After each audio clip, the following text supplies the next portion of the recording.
Well, here in Spain, it's Brett Hanson's turn to join us this week. How are you doing, Brett? Yeah, I'm good, thanks, Howard. What about yourself? How are things? I'm glad it's into December. I can tell you that much. Christmas is fast approaching. Well, I don't say for that reason. Where's the year gone? But anyway, yes, time flies, especially as you get older. Anyway, Brett's been a Brereton financial advisor here in Spain for some 20 years now, and this week he's going to give us some advice on what to look for when choosing an advisor. Brett, we talk a lot about tax planning, estate planning, pensions and investments, and the importance of taking professional advice. But is it fair to say that your first financial planning decision should be which advisor to choose? I think, Howard, for most British expatriates who are looking to move to Spain or are already living here, they aren't generally looking to be sold a particular product, but are looking for an advisor or a firm of advisors who can provide what we would refer to as strategic financial planning for their specific circumstances and aims. So, for example, for British expatriates who may be listening to this broadcast on holiday here in Spain or from their homes in the UK, but who may be looking to move to Spain, whether that's in, say, the next 6 months or even in the next 3 years, well, it could be that what they're seeking is a financial plan which will analyse their current situation and their aims and take them through the steps which should be taken prior to moving to Spain and the steps to be taken once they have moved to Spain, considering the appropriate visas and how their investments and pensions should be structured based on their situation and, of course, covering the timing of everything.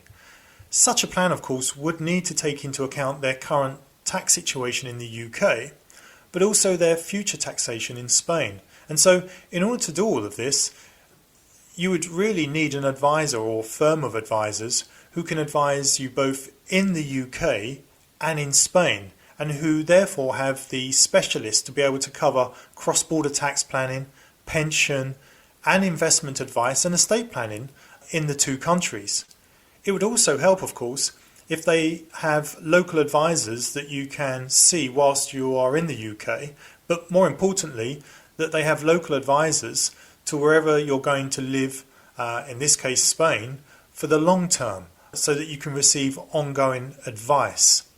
From my experience, Howard, most are looking for a comprehensive financial plan which takes into account their tax planning and estate planning needs with regards to their property, savings, investments and pensions over both the short and longer term.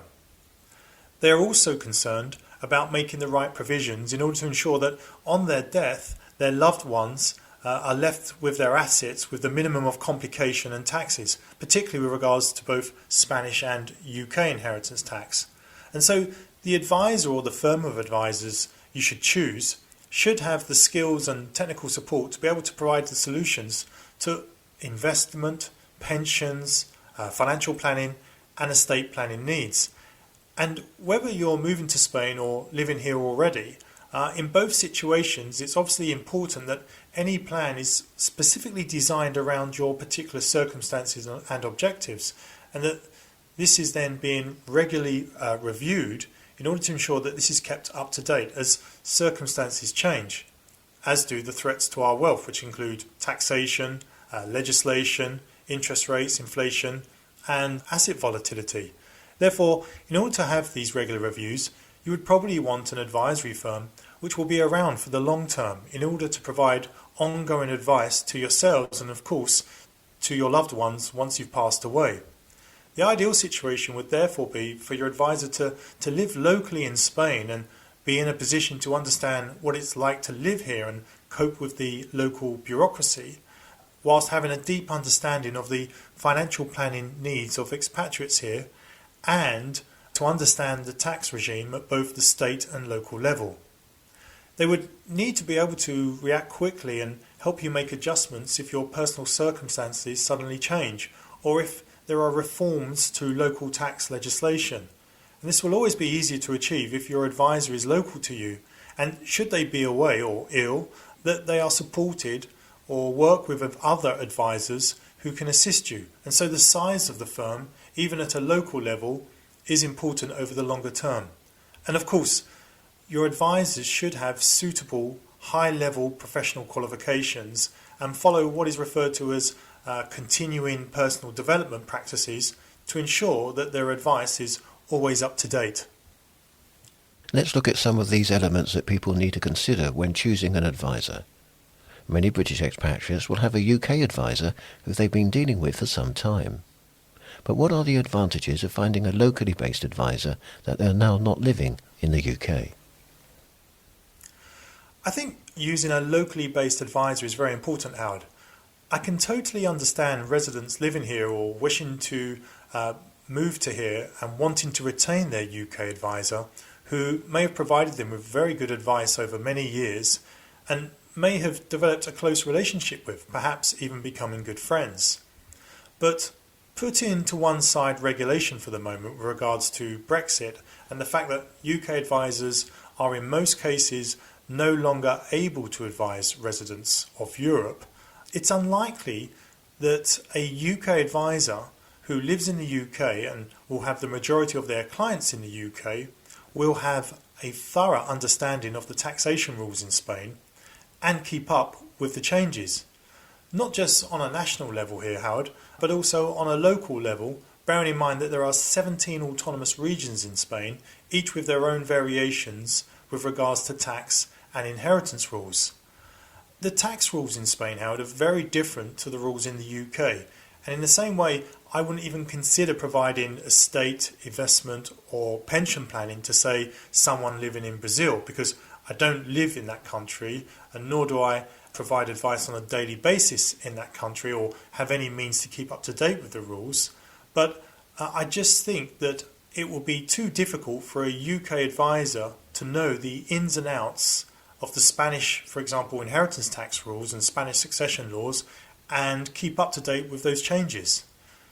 And if the UK advisor hasn't considered all the rules and potential pitfalls in not just in Spain but with regards to the regional rules, then undoubtedly it could result in their clients investing in inappropriate investments or paying unnecessary tax, or their beneficiaries having to deal with unnecessary complications on their death. Using a UK advisor who has no understanding of the Spanish rules is very likely going to lead to mistakes.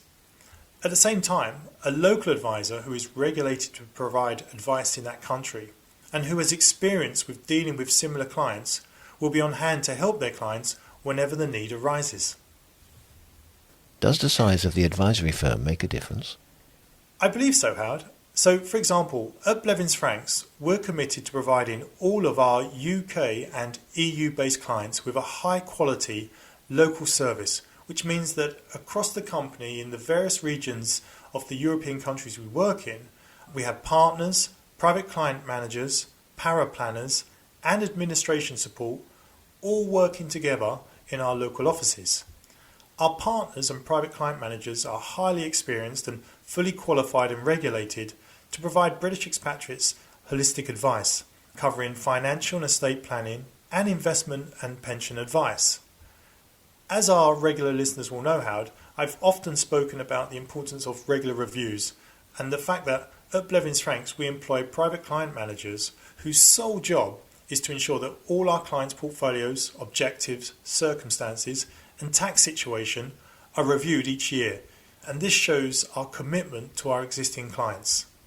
I think it's important to emphasise here that across our regions within each country we have partners and private client managers, and the emphasis here should be on the S when I refer to partners and private client managers, because should a partner fall ill, retire or leave because of our size, we will have others already in the office or nearby to be able to continue to look after our clients.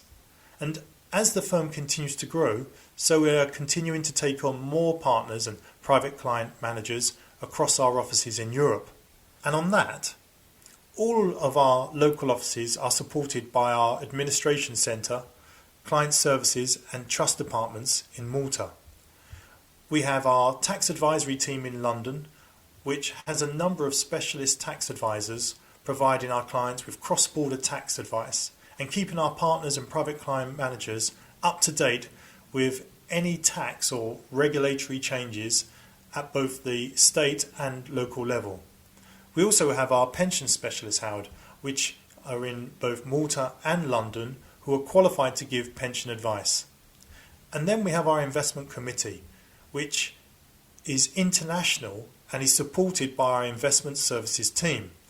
And they are tasked with continually reviewing our clients' investment portfolios. They are talking to the various fund managers we use on a regular basis and make recommendations as to how the portfolio should be modified or tweaked in order to remain in line with our clients' attitude to risk and that they're invested appropriately according to the market cycle and economic data.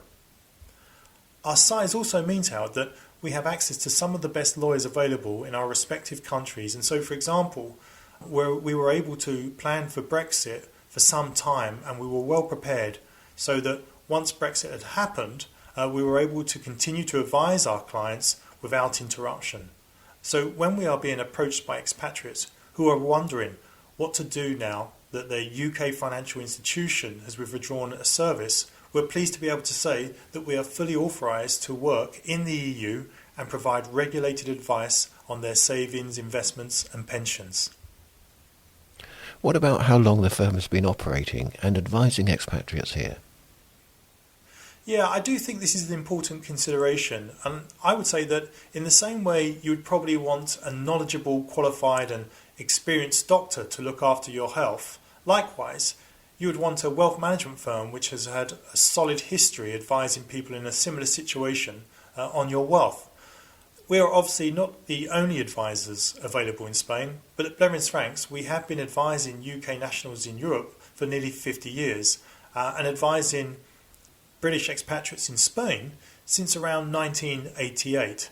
And in Spain, a number of our Spanish advisors have been with us between 15 and 30 years.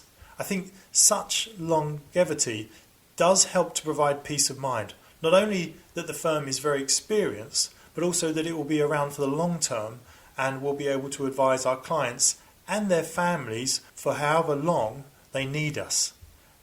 As you stated at the beginning, Howard, I've been living and working in Spain with Blevins Franks for over 20 years now, but in that time I've seen many other advisors and many other companies come and go. What about regulation and qualifications? What should you look for in an advisory firm and what sort of questions should we ask them? Well, Howard, there's no doubt that experience needs to be combined with qualifications and high professional standards. Finance, investing, pensions, estate planning and taxation are all very technical subjects which require specialist understanding. And so it is important that you ensure that the advisor or the firm of advisors that you're using has professionals with officially recognised qualifications and who keep fully up to date with financial and regulatory changes. For example, if you are living in the UK, most advisors have the Diploma in Regulated Financial Planning or an equivalent, and the Level 4 Diploma in Regulated Financial Planning meets the UK Financial Conduct Authority or UKFCA qualification requirements. I would say that this qualification really does help to develop an advisor's core technical knowledge and financial planning capabilities. And at Blevins Franks, all of our advisors, whether partners or private client managers, and in fact even our paraplanners, all hold this qualification or equivalent. For security and peace of mind, Howard, I think, or it's in no doubt in my mind, that our listeners should choose an advisory firm which abides by national and international regulations and is regulated by a reputable body. And of course, that they take qualifications seriously and set the bar high when it comes to ensuring that all of their advisors are at the appropriate standard. Tell us a little more about Blevins Franks now. What's the history of the firm? How large is it? And how do you keep on top of the changing regulatory environment? Well, Blevins Franks started the year I was born, 1975, and began life as a firm providing tax and investment advice primarily in London in the UK. But over time, as clients moved abroad, we found that there was a lack of quality advice available for British expatriates moving to Spain. And this was also the case as clients of ours moved to other European countries such as France, Portugal, Cyprus and Malta. And so over time, offices were set up to provide local advice to British expatriates living in all of these jurisdictions, whilst at the same time we recruited specialists in each of the fields we offer advice in order to assist our local offices, such as pension specialists, cross-border tax advisors and trust experts. In the 20 years I've been in Spain with Blevins Franks, I've seen the firm continually grow, and I would say that this growth has been even more rapid since Brexit and the greater need for British expatriates to obtain advice. We now have 25 local offices across the 7 countries we're advising in, with over 50 partners and private client managers. And we continue to expand and recruit, currently with over 200 employees.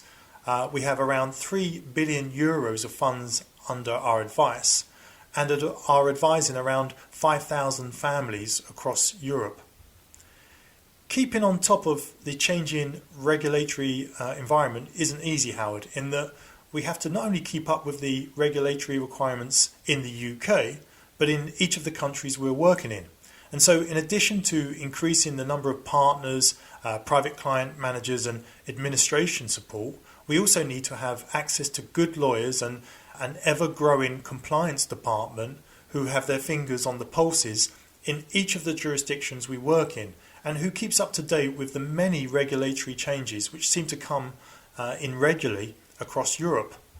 And the same can be said with changes in tax laws and rates in each of the countries we advise in, and for Spain, in each of the regions we have offices in. And so over the years, Blevins Franks has also developed very good relationships with local lawyers, accountants and other specialists who are independent to us but who work closely with us across our local offices around Europe.